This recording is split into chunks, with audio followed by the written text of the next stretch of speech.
સૂર્ય હજુ પૂરો ઉગ્યો નહોતો, પણ ગામની બહાર કચરાના ખેતરમાં ફાટેલા શર્ટ અને જૂની કોટરી પહેરેલો એક પાતળો માણસ ઝૂકીને કંઈક શોધી રહ્યો હતો. તેનું નામ સલીમ હતું, એ જ માણસ જેને ગામ લોકો નકામું કહેતા હતા. બાળકો હસ્યા. જુઓ, કચરો વેચનાર આવ્યો છે. તેણે કંઈ કહ્યું નહીં. તે શાંતિથી ચાલ્યો ગયો. ઘરમાં કોઈ ચૂલો નહોતો, વાત કરવા માટે કોઈ નહોતું. તેની પત્ની વર્ષો પહેલા બાળકો સાથે તેના માતા પિતાના ઘરે ગઈ હતી. ત્યારથી તે ઝૂંપડીમાં એકલો રહેતો હતો. તે દિવસે પણ સલીમે કચરાના ઢગલામાં એક નવો ખૂણો પસંદ કર્યો. લાકડી વડે માટી ફેરવતી વખતે તેણે અચાનક કંઈક વિચિત્ર જોયું. એક કોથળો, સંપૂર્ણપણે સ્વચ્છ, લગભગ નવો, કોઈ કાદવ નહોતો, કોઈ ડાઘ નહોતો. ટોચ પર એક જાડો દોરડું ચુસ્તપણે બાંધેલું હતું. આ કોણ ફેંકી શકે? તે ગણગણાટ કર્યો. પરંતુ જ્યારે તેણે તેને બહાર કાઢવાનો પ્રયાસ કર્યો, ત્યારે કોથળો વિચિત્ર રીતે ભારે લાગ્યો, જાણે અંદર કંઈક નક્કર હોય. તેણે વિચાર્યું કે અંદર કપડાં હોઈ શકે છે. આસપાસ નજર નાખતા તેણે ખાતરી કરી કે કોઈ જોઈ રહ્યું નથી. પછી ધીમે ધીમે તેણે કોથળો બાજુ પર મૂક્યો, જ્યાં ધુમાડો તેને છુપાવી શકે. તેણે દોરડું ખોલ્યું, કોથળો ખુલ્યો, અને તેનો શ્વાસ અટકી ગયો. અંદર પ્લાસ્ટિકમાં લપેટાયેલા બંડલો હતા. તેણે ધ્રુજતા હાથે એક ખોલ્યું. નવી 500 રૂપિયાની નોટોના બંડલો તેને ચકિત કરી દીધા. તે ઘૂંટણીએ બેઠો. તેણે તેના હાથથી નોટોનો અનુભવ કર્યો. શું આ વાસ્તવિક છે? તેણે પોતાને પૂછ્યું. તેના હાથ ધ્રુજવા લાગ્યા. તેણે આસપાસ જોયું કે કોઈ જોઈ રહ્યું છે કે નહીં. થોડીવાર પછી તેણે ઊંડો શ્વાસ લીધો અને નિર્ણય લીધો. તેણે ફરીથી કોથળો બાંધ્યો, તેને તેની પીઠ પર મૂક્યો અને ઝૂંપડી તરફ ચાલ્યો.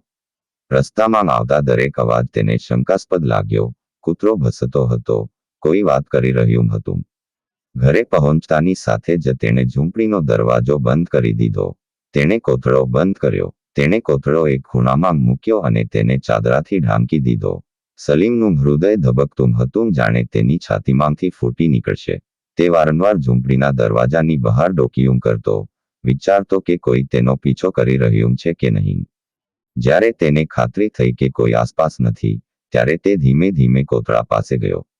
તેના હાથ ધ્રુજી રહ્યા હતા, પણ તેણે દોરડું ખોલવાની હિંમત એકઠી કરી. કોથળો ખુલતાની સાથે જ અંદરની તેજ તેની આંખોને ચમકાવી દીધી. નોટોના બંડલ, દરેક તાજી અને નવી. સલીમે એક બંડલ કાઢ્યું અને ગણવાનું શરૂ કર્યું. ગણતરી કરતા કરતા તેના હોઠ સુકાઈ ગયા. એક બંડલમાં ફક્ત 1 લાખ રૂપિયા હોવાથી તેણે અંદાજ લગાવ્યો કે તે ઓછામાં ઓછા 30 થી 40 કરોડ રૂપિયાનું હશે. આ વિચારે તેના મગજમાં ઠંડક ફેલાવી દીધી. કોઈ સામાન્ય વ્યક્તિ આટલા પૈસા પાછળ છોડી શકે નહીં. તે બડબડાટ કરવા લાગ્યો. તેના મનમાં ભયની લહેર દોડી ગઈ. શું તે કોઈ મોટા માણસ, કોઈ રાજકારણી કે ગુંડાનું હશે? જો તેઓ શોધવાનું શરૂ કરે તો શું થશે? આ વિચારે તેના શરીરને પરસેવાથી ભીંજવી દીધું.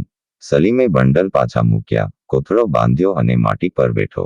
તેણે માથું પકડીને વિચાર્યું. તેના હૃદયમાં આનંદની ઊંડી લાગણી ભરાઈ ગઈ. તેને સમજાયું કે વર્ષોની ગરીબી આખરે સમાપ્ત થશે. તે તબીબી સારવાર મેળવી શકશે. તે નવું ઘર બનાવી શકશે. તે ગૌરવપૂર્ણ જીવન જીવી શકશે. પરંતુ બીજી બાજુ ભય તેને અંદરથી કચડી રહ્યો હતો. જો કોઈને ખબર પડે તો તેઓ તેને ચોર ગણાવતા. પોલીસ તેને પકડી લેતી, અથવા તેનો અસલી માલિક આવશે. તે આખી રાત જાગતો રહ્યો, પોતાને દિલાસો આપતો રહ્યો. જો હું કાલે એક પોટલું કાઢીને સારવાર કરાવું, તો કોઈને કેવી રીતે ખબર પડશે? ડોક્ટરે પહેલી વાર તેને આદરથી બેસાડ્યો. તેણે તેને દવાઓ આપી અને કહ્યું કે ઈલાજ શક્ય છે. વર્ષો પછી સલીમના ચહેરા પર એક વાસ્તવિક સ્મિત દેખાયું. તે સમજી ગયો કે આ સંપત્તિ તેના માટે એક કસોટી છે, આશીર્વાદ નહીં. બીજો દિવસ સલીમ માટે એક નવી સવાર બની ગયો. વર્ષો પછી તેણે અરીસામાં ધ્યાનથી પોતાને જોયું. તેનો ચહેરો નાજુક હતો, પરંતુ તેની આંખોમાં આશાની ચમક હતી. તેણે વિચાર્યું કે જો તે સમજદારીથી કામ કરે તો બધું બદલાઈ શકે છે. પહેલા તેણે તેની ઝૂંપડીનું સમારકામ કર્યું. તેણે મજૂરો તરીકે ઓળખાતી એક કોઠડીમાંથી થોડા પૈસા કાઢ્યા અને છત બદલી નાખી. થોડા દિવસોમાં ઘરમાં ગંધ અને ભીનાશ ઓછી થઈ ગઈ. પડોશીઓ આશ્ચર્યચકિત થઈ ગયા. આ કચરો ઉપાડનાર અચાનક કેવી રીતે બદલાઈ ગયો? થોડા અઠવાડિયા પછી તેણે આગળનું પગલું ભર્યું. તેણે મુખ્ય ગામડાના રસ્તા પર એક નાની કરિયાણાની દુકાન ખોલી. પહેલા દિવસે ફક્ત દાળ, ચોખા અને મીઠું વેચ્યું. તે પોતે દુકાનમાં બેઠો, હસતો અને મુલાકાતીઓનું સ્વાગત કરતો. શરૂઆતમાં લોકો ખચકાટ અનુભવતા હતા, પણ ધીમે ધીમે તેઓ આવવા લાગ્યા. દુકાન ખુલી ગઈ. લોટની બોરીઓ, તેલના ડબ્બા, મસાલા, સાબુ, બધું જ વેચાવા લાગ્યું. સલીમે તે સમયગાળા દરમિયાન ઉચ્ચ સ્તરની તકેદારી જાળવી રાખી. તેની અચાનક આવેલી સંપત્તિ કોઈ રહસ્યથી ઓછી નહોતી, પણ તેણે ક્યારેય તેનો બડાઈ માર્યો નહીં. તે જાણતો હતો કે કોઈ પણ ચમકથી પ્રશ્નોનો મારો શરૂ થશે. તેથી બહારથી તે હજી પણ એ જ સરળ દુકાનદાર જેવો દેખાતો હતો, જે હસતો અને દરેક ગ્રાહકનું સ્વાગત કરતો. ભાઈ, તમારે શું જોઈએ છે? પરંતુ અંદરથી તે જાણતો હતો કે તેની જૂની થેલીમાં એટલી બધી સંપત્તિ છે કે તે ફક્ત તેના જીવનનો જ નહીં, પરંતુ ઘણા લોકોના જીવનનો માર્ગ બદલી શકે છે. ક્યારેક પડોશની વૃદ્ધ સ્ત્રીઓ તેને કહેતી, સલીમ ભૈયા, તું ખૂબ બદલાઈ ગયો છે. તે ફક્ત હસતો, પણ અંદર એક મીઠો ગર્વ ઉભરાઈ આવતો. છેવટે, દુનિયા તારા બદલાવને જુએ ત્યારે કોને વાંધો હોય છે. ધીમે ધીમે તેણે પોતાનો ધંધો વધાર્યો. થોડા મહિના પછી તેણે તે કોથળામાંથી થોડા વધુ પૈસા લીધા અને એક નાનું વેરહાઉસ ખોલ્યું. તેણે માલ પરિવહન માટે એક જૂનો ટ્રક ખરીદ્યો, અને હવે તે ફક્ત વેચનાર નહીં, પણ સપ્લાયર બની ગયો હતો. ગામના લોકો હવે તેને સલીમલાલ કહેતા હતા, જાણે કે તે કોઈ મોટો ઉદ્યોગપતિ હોય. પરંતુ પ્રગતિની આ સફર વચ્ચે તેના મનમાં હંમેશા એક ડર રહેતો હતો. રાત્રે જ્યારે તે કોથળા પાસે બેઠો હતો, ત્યારે તે વિચારતો હતો કે જો એક દિવસ આ રહસ્ય ખુલી જાય, જો વાસ્તવિક માલિક ખુલી જાય તો શું થશે? અને બીજી જ ક્ષણે તે પોતાને સાંત્વના આપતો હતો, ના, આ મારા ભાગ્યનો બદલો છે. મેં વર્ષોની લાચારી સહન કરી છે. આ મારી મહેનતનું પરિણામ છે. મેં કોઈના હક હડપ કર્યા નથી. સમય જતાં સલીમ પોતે પણ બદલાઈ ગયો હતો. જે માણસ એક સમયે ભીડમાં માથું નમાવીને ચાલતો હતો, તે હવે સીધો ચાલતો હતો. તે આત્મવિશ્વાસથી ભરેલો હતો. તેનો અવાજ હવે અચકાયો નહીં, પણ સ્થિર હતો. દિવસ દરમિયાન તે દુકાનનું સંચાલન કરતો, સાંજે તે વેરહાઉસનું ધ્યાન રાખતો, અને રાત્રે તે કોથળા પાસે બેસીને બીજા દિવસનું આયોજન કરતો. તે હવે તેના પહેલાના સલીમથી ઘણો આગળ વધી ગયો હતો. પણ આ પણ સાચું હતું. પ્રગતિ વચ્ચે પણ એક ખાલીપણું હજુ પણ તેની અંદર ગૂંજતું હતું. એક સાંજે જ્યારે તે પોતાની દુકાન બંધ કરીને થાકીને પાછો ફર્યો, ત્યારે દરવાજા પર બે ચહેરા ઊભા હતા. પરિચિત ચહેરાઓ, છતાં દૂર. તેની પત્ની અનિતા અને તેમના બે બાળકો. બાળકો હવે મોટા થઈ ગયા હતા, પણ તેમના ચહેરા ખચકાટ અને શરમથી ભરાઈ ગયા હતા. અનિતાની આંખો ભીની હતી. સલીમ, તેણીએ ધીમેથી કહ્યું, મેં ભૂલ કરી. સંજોગોએ મને મજબૂર કર્યો. તને છોડીને જવું યોગ્ય નહોતું. સલીમના પગ જમીનમાં ધસી ગયા. સમય એક ક્ષણ માટે સ્થિર થઈ ગયો. તેને એ દિવસો યાદ આવ્યા જ્યારે બીમારીએ તેને બરબાદ કરી દીધો હતો. ઘરે ખાવાનું નહોતું, અને અનિતાએ કહ્યું હતું, હું આ સહન કરી શકતી નથી, અને તે બાળકો સાથે ચાલી ગઈ હતી. તે રાત્રે સલીમ માટે બધું જ તૂટી ગયું હતું. હવે તે જ અનિતા તેના દરવાજા પર હતી. બાળકો આગળ આવ્યા અને કહ્યું, બાબા, અમને માફ કરો. અમે હવે તમારી સાથે રહેવા માંગીએ છીએ. સલીમનું હૃદય ધ્રુજી ગયું. એક બાજુ તેના પિતા હતા, જે પોતાના બાળકોને ભેટવા માટે ઝંખતા હતા. બીજી બાજુ તે જ તૂટેલો માણસ હતો જેને ત્યજી દેવામાં આવ્યો હતો. શું તેમનું પરત ખરેખર પ્રેમ હતું, કે પછી સંપત્તિના આકર્ષણથી તેઓ પાછા આવ્યા હતા? આ પ્રશ્ન તેને ઊંડે સુધી વીંધી નાખે છે. તેણે ઠંડા સ્વરે કહ્યું, તમે બધા ખાલી હાથે ગયા હતા. હવે જ્યારે મારી પાસે કંઈક છે, ત્યારે તમે પાછા આવ્યા છો. શું આ પ્રેમ છે કે લોભ? અનિતાની આંખોમાં આંસુ આવી ગયા. ના, સલીમ, હવે અમને ખરેખર પસ્તાવો છે. બાળકોને તમારા ટેકાની જરૂર છે. સલીમે તેની નજર નીચી કરી. તેની અંદર એક જ્વાળામુખીનો ઉથલપાથલ હતો. તે જાણતો હતો કે ક્યારેક માફ કરવું સરળ છે, પણ ભૂલવું નહીં. અંતે તેણે કહ્યું, બાળકો મારા છે, અને કોઈ તેમના અધિકારો છીનવી શકતું નથી. હું તેમના શિક્ષણનું, તેમના ભવિષ્યનું ધ્યાન રાખીશ. પણ અનિતા, આપની વચ્ચે જે દિવાલ ઊભી કરવામાં આવી છે તે ક્યારેય નહીં પડે. અનિતા ચૂપ રહી. બાળકોની આંખોમાં રાહત હતી. ઓછામાં ઓછું તેમના પિતા તેમના જીવનમાં પાછા આવ્યા હતા. પરંતુ સલીમના હૃદયમાં જૂનો ઘા ફરી તાજો થઈ ગયો હતો. બહારની દુનિયા બોલી કે સલીમલાલ હવે એક સફળ માણસ છે. પણ અંદરથી તે હજુ પણ એ જ સલીમ હતો, જે તેની જૂની કોઠડી સાથે ભૂતકાળ અને વર્તમાન વચ્ચે ફરતો હતો. તે રાત્રે સલીમ લાંબા સમય સુધી સૂઈ શક્યો નહીં. તે કોઠડી પાસે એ રીતે બેઠો હતો જાણે કોઈ જૂના મિત્ર સાથે વાત કરી રહ્યો હોય. આ સંપત્તિ બધું પાછું આપી રહી હતી, માન, ખ્યાતિ, શાંતિપૂર્ણ જીવન. પણ શું તે મનની શાંતિ પણ પાછી આપશે? પ્રશ્ન હવામાં લટકી રહ્યો હતો અને જવાબ દિવાલોની શાંતિ હતી. થોડા અઠવાડિયા વીતી ગયા. સલીમની દુકાન હવે એક નાનું સામ્રાજ્ય બની ગયું હતું. ગાડા આવતા જતા, વેરહાઉસમાંથી માલ આવતો, અને ગામલોકો હવે તેને આદરપૂર્વક સલીમભાઈ કહીને બોલાવતા. બહાર બધું બરાબર હતું, પણ અંદર દરરોજ રાત્રે તેની છાતી પર એક ભાર હતો. તે કોથળો જોતો અને પોતાને સાંત્વના આપતો. કદાચ કોઈ ચોરે તેને ફેંકી દીધો હશે, અથવા કદાચ ભાગ્યએ મારા પર દયા કરી હશે. પણ ભાગ્ય પણ તેની ધીરજની કસોટી કરી રહ્યું હોય તેવું લાગતું હતું. એક સાંજે તે તેના આંગણામાં ચા પી રહ્યો હતો. અંદર ટીવી ચાલુ હતું. સામાન્ય રાજકીય ચર્ચા, જે તેણે હવે ધ્યાનથી સાંભળી ન હતી. પણ અચાનક એન્કરનો અવાજ ઊંચો થયો. બ્રેકિંગ ન્યૂઝ, ધારાસભ્યના ઘરે ચોરી થઈ હતી. સલીમનું હૃદય ધબકતું બંધ થઈ ગયું. એન્કર તેને કહી રહ્યો હતો કે એક ચોર ધારાસભ્યના ઘરેથી પૈસા ચોરી ગયો છે અને ભાગી રહ્યો છે. જ્યારે પોલીસે તેનો પીછો કર્યો, ત્યારે તેણે પૈસા ક્યાંક છુપાવી દીધા અને હવે તે મળી શક્યો નહીં. પોલીસ તેને શોધવા માટે સતત પ્રયાસ કરી રહી હતી. સલીમનો હાથ ધ્રુજ્યો. તેના મગજમાં વીજળીનો ચમકાર થયો. બોરી, બોરી, બોરી. એન્કર બોલતો રહ્યો. સેંકડો કરોડ હજુ પણ ગુમ છે. નાના બંડલો કદાચ ક્યારેય ન મળે, પણ તપાસ ચાલુ રહે છે. એ વાક્ય તેના કાનમાં ગુંજી ઉઠ્યું.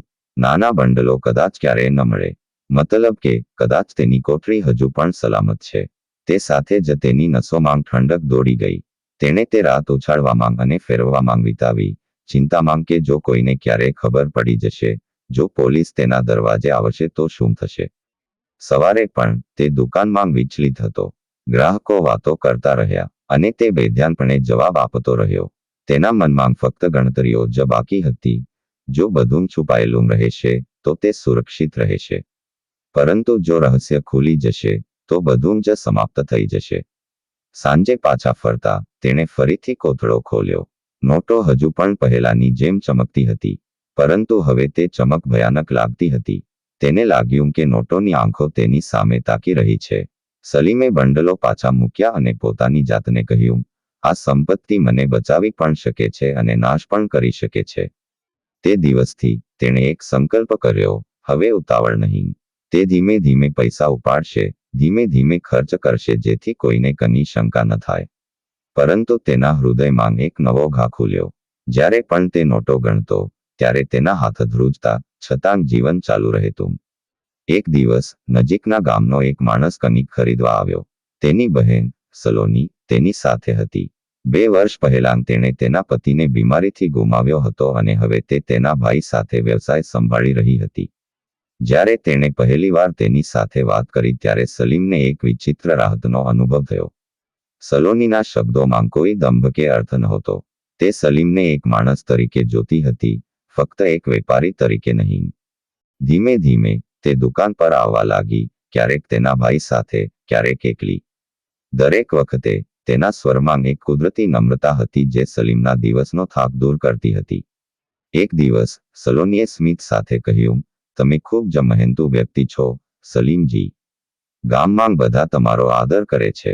સલીમ તે ક્ષણે ફક્ત હસ્યો. પરંતુ તેની અંદર એક વિચિત્ર લાગણી ઊભી થઈ. કદાચ પૈસા વ્યક્તિને સુરક્ષિત કરી શકે છે, પરંતુ તે પોતાનાપણાની લાગણી છે જે વ્યક્તિને જીવંત રાખે છે. જ્યારે સલોનીએ સ્મિત સાથે કહ્યું, તમે ખૂબ જ આદરણીય વ્યક્તિ છો, ત્યારે સલીમની અંદર કનીક પીગળી ગયું. વર્ષો પછી કોઈએ તેને આદર બતાવ્યો હતો, અને તે પણ એક સુંદર સ્ત્રી. તેના હૃદયમાં ઠંડક છવાઈ ગઈ. ધીમે ધીમે તેમની વચ્ચે એક કોમળ બંધન બનવા લાગ્યું. સલોનીએ ફક્ત સાંભળ્યું નહીં, તે સમજી ગઈ. જ્યારે તેણીને સલીમના ભૂતકાળ વિશે ખબર પડી, ત્યારે તેણે અફસોસ વ્યક્ત કર્યો નહીં પણ તેની આંખોમાં જોઈને તેણે કહ્યું, જે વીતી ગયું છે તે સમયની કસોટી છે. હવે આગળ વધવું મહત્વપૂર્ણ છે. આ શબ્દોએ સલીમના મનમાં એક નવી ચમક જગાવી.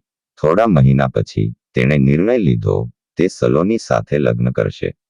આ સમાચાર સાંભળીને ગામમાં તમામ પ્રકારની ગપસપ શરૂ થઈ ગઈ. કેટલાકે મજાક ઉડાવી, કચરો ઉપાડનાર હવે નવી પત્ની લાવશે. બીજાઓએ હસીને કહ્યું, સારું, ઓછામાં ઓછું આ ગરીબ માણસના જીવનમાં થોડો પ્રકાશ છે. સલીમે કોઈ જવાબ ન આપ્યો. તે જાણતો હતો કે આ લગ્ન ફક્ત સાથીદારી વિશે નથી, પરંતુ પોતાને એક નવું જીવન આપવા વિશે છે. લગ્ન એક સરળ બાબત હતી.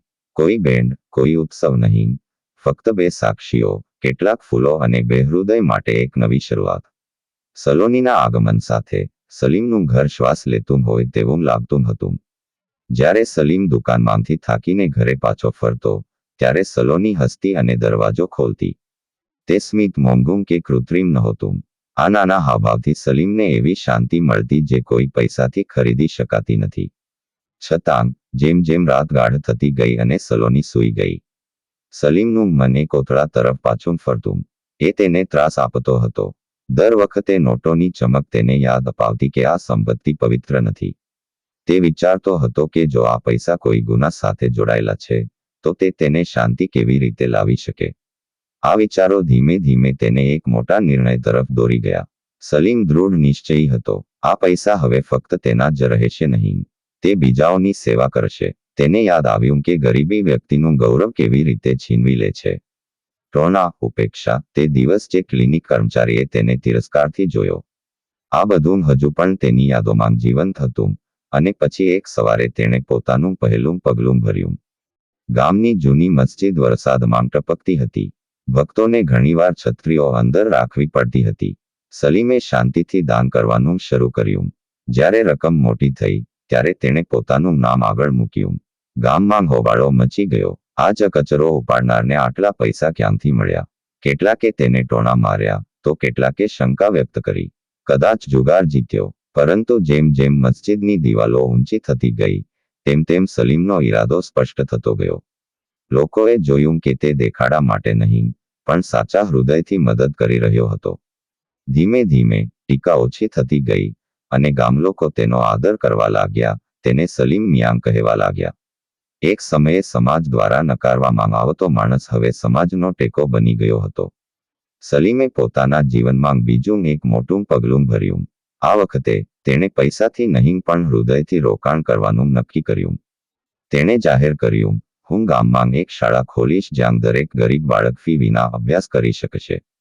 શરૂઆતમાં લોકોએ વિચાર્યું કે તે ફક્ત એક ભાવનાત્મક નિવેદન છે, પરંતુ જ્યારે લીમડાની પહેલી ઈંટ નાખવામાં આવી, ત્યારે બધા સમજી ગયા. સલીમ હવે ફક્ત એક ઉદ્યોગપતિ ન રહ્યો, તે ગામનો નેતા બની ગયો હતો. સલોનીએ પણ તેને ખભે ખભા મિલાવીને ટેકો આપ્યો. કેટલાક યુવાન શિક્ષકો નજીવા પગારમાં ભણાવવા સંમત થયા. કેટલાકે કહ્યું કે તે એક ચમત્કાર હતો. અન્ય લોકોએ પ્રાર્થના કરી કે ભગવાન આવા લોકોને આશીર્વાદ આપે. સલીમે બાકીના પૈસા વધુ વ્યવસાયોમાં રોકાણ કર્યા. અને આમ કરવાથી તે ખરેખર ધનવાન માણસ બન્યો. તેને હવે તે કંટાળાની જરૂર નહોતી. તેની આવક એટલી બધી હતી કે તે હવે અબજોનો વેપાર કરતો હતો. પરંતુ તે હજુ પણ અલ્લાહનો આભાર માનતો હતો અને ગરીબોને મદદ કરતો હતો. તેણે તેની પહેલી પત્ની અને બાળકોને લંડનમાં એક નાનો બંગલો અને એક હોટેલ આપી હતી. તેની પહેલી પત્ની પણ તેના બાળકો સાથે ખુશીથી રહેતી હતી. જો સલીમની વાર્તા તમને સત્ય, પસ્તાવો અને ભલાઈ વચ્ચેના સાચા સંઘર્ષ પર વિચાર કરવા મજબૂર કરે છે, તો કૃપા કરીને એક લાઈક કરો. અમને ટિપ્પણીઓમાં જણાવો. જો તમે સલીમની જગ્યાએ હોત તો તમે શું કર્યું હોત? શું ગેરકાયદેસર રીતે મેળવેલી સંપત્તિ સાથે કરવામાં આવતી ભલાઈને ન્યાયી ગણી શકાય? તમારો અભિપ્રાય અમારા માટે ખૂબ મૂલ્યવાન છે. અને હા, આવી હૃદયસ્પર્શી વાર્તાઓ જોવા માટે ચેનલને સબસ્ક્રાઇબ કરો અને સૂચનાઓ ચાલુ કરો જેથી આગામી વાર્તા સીધી તમારા મોબાઈલ સ્ક્રીન પર પહોંચે.